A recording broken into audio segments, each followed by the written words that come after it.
Good morning and welcome to Church at Home with Rachel this Friday, the 8th of October. It's still morning, but it is very late. Friday is usually my day off, and it's just been kind of a weird morning, so I'm a little late coming at it. I still have a bunch of work to do. I got to write a sermon today and get ready for Thanksgiving, so I'm just delayed by a couple of hours. So I hope you're having a good day. This morning, I'd like to talk about volunteering and the selfishness of volunteering. And that might seem kind of ridiculous, but selfishness can sometimes have a positive outcome. So, how many of you volunteer at something or have volunteered at something in your life? For many people of a generation, volunteering maybe was because you had a child that played hockey and they needed some help, or you had some time on your hands when you became an empty nester, or when you retired and you wanted to do something to fill your time. We have a whole generation or generations of young people now who have learned through high school participation in places like Nova Scotia and Ontario that volunteering is mandatory for life. For a lot of high school students in a couple of provinces, they were required to get 40 hours of volunteering before they could graduate from grade 12. And while I applaud the purpose of that, encouraging young people to get out there and do something for others and gain experience, I wonder if sometimes that sort of left them with a bad taste in their mouth, that volunteering was something that was forced upon them. And would they recognize the power of volunteering later in life, when in their formative years, when they were trying to be teenagers and do homework and get good grades to go to college or university or working part-time jobs, they were also told they must find a place to volunteer. Volunteering has been a part of my life for a very long time, and in different places I've had more time to volunteer. When I was first ordained and living in Stratford in Mitchell, my volunteering sort of dovetailed with my work as the Anglican priest, or one of the Anglican priests in the area, and I was able to get involved with the Perth County Prevention of Homelessness Committee and working on developing the possibility of a place for young women who were facing becoming unwed mothers.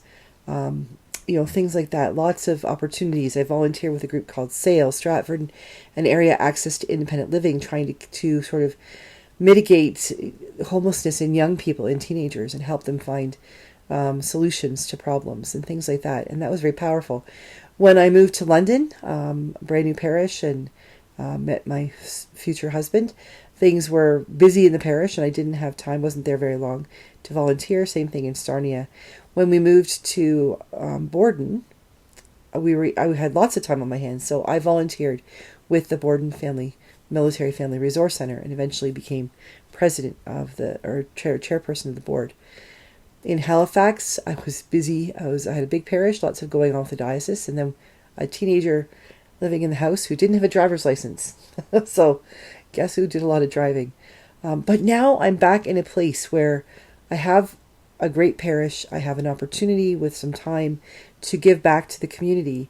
And so I'm able to be involved with the Military Family Resource Center at Garrison Wainwright, and yesterday became the chair of the board of directors, which is really exciting because it impacts the whole community. We work with the town of Wainwright. We work with PSP on base. We work with, of course, the MFRC, the Military Family Resource Center. But having conversations around that yesterday and speaking with the executive director, Stacy, I realized how much I've missed the fun and the excitement of doing something that helps someone else. There's something about volunteering that can become very selfish. It can be selfish on the aspect of, I'm padding my resume. I hear that all the time. Going off to college or university, or applying for a job, or hoping for a promotion within your work. What other things do you do? How do you contribute to the community? And sometimes it can become very, very political, or very, I'm being a bit cynical, but it can be very pointedly an means to an end, that I have this many volunteer positions on my resume, which gives me the edge over somebody else. And that's one way that volunteering can be considered selfish. But the other aspect of selfishness in volunteering is the absolutely incredible feeling you get about what you're doing, about the community or the group that you're volunteering with, and about yourself as you give to other people who you're not giving and getting something back. There's no pay involved. There's no accolades. There's no big posters on a billboard that says, "Hey, look at this. This is our volunteer of the year." When you volunteer, the real benefit is how you feel.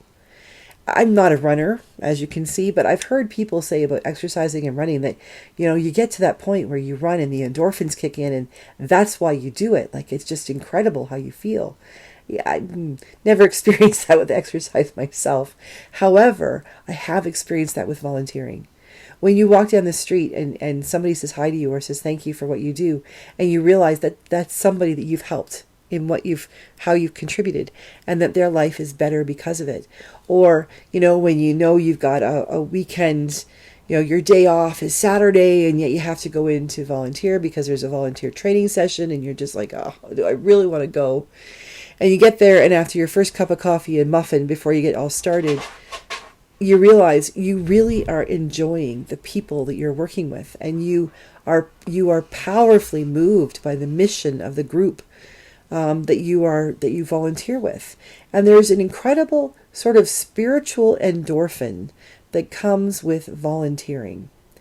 Now, I know that lots of people don't have time to volunteer. We are a society that, even with the pandemic, really requires people and expects people to be going 24/7. And there's lots of people who don't even go to church anymore because they're so busy living life that sometimes Sundays are just packed, or Sundays are the only day they have to just sort of sleep in, relax. But think about it. When you're a reader in church, or a greeter, or you sit on the board in the vestry or the parish council, that's all part of volunteering. When you come to church and teach Sunday school or sing in the choir, that's volunteering. When you coach your child's soccer team or you get involved with the local cadet corps, that's all volunteering. And it takes time out of your busy schedule, but it allows others to benefit from your wisdom and your experience as well. And there's something so powerful about that. Whether you're volunteering in a senior's home and playing cards or reading to people, or leading a sing-song, or just visiting and helping people who normally wouldn't have anybody to talk to, giving them an ear, an audience that they can share their stories with, that so often is important. Or whether you're, out there playing with the little kids in the, Timbit soccer or hockey. Or maybe you're volunteering at a fundraiser to, take tickets at the door, or, run a table, a Crown and Anchor at a table, a charity casino table. You're doing something that benefits the community. It benefits the world around you. And as Christians, we need to do that. We are called to do that.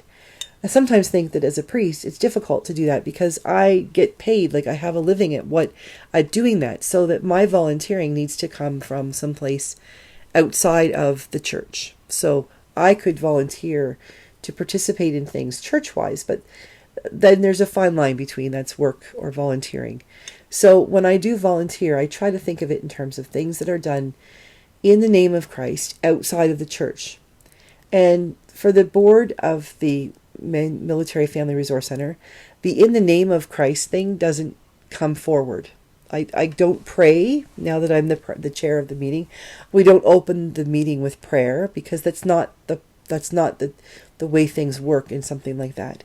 But it doesn't mean that I haven't prayed before I go into the meeting, or that I'm not silently, quietly praying throughout the meeting. But we don't open it that way, and we're not overtly there as, I'm a Christian volunteer. I'm a volunteer who is Christian, and I bring my Christianity with me to the table. And so the way I listen to what's happening, the way I interact with other people, Christ is present. I am a Christian volunteer. I am sharing my call, my baptismal call, to recognize the dignity of every human being, to serve Christ and all others. All that is happening. I'm just not talking about it with my lips, but I'm speaking it with my presence and the way I act, the decisions that I make. as Christians, we are called to do that in the world.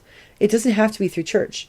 It's great when it is, but it can be a both and. You can volunteer at church and in the world. And the fact is that it can be very selfish because you do feel good. Not only do you get your resume pumps and things like that, but when you volunteer and your heart's in the right place, there is an incredible spiritual endorphin that happens that really makes you realize you are doing the work of Christ in the world. And isn't that what we're called to do? So if you're not already volunteering, I encourage you to think about your life and the ways that you could volunteer. Even if it's just 1 hour a month to do something at the library or at the community center or in your neighborhood, even if it's mowing lawns for your neighbor, something that you do for free because you are called to serve. It'll feel great. And for those of you who are already in the volunteering world, thank you for your ministry, because that's what it is. Thank you for your ministry and continue your good work. So I will see you all first thing Monday morning for Church at Home with Rachel, but also Sunday afternoon with our mini church worship for our Sunday worship. So God bless you. Have a wonderful weekend, and I will see you either Sunday or on Thanksgiving Day. Have a great day, everybody.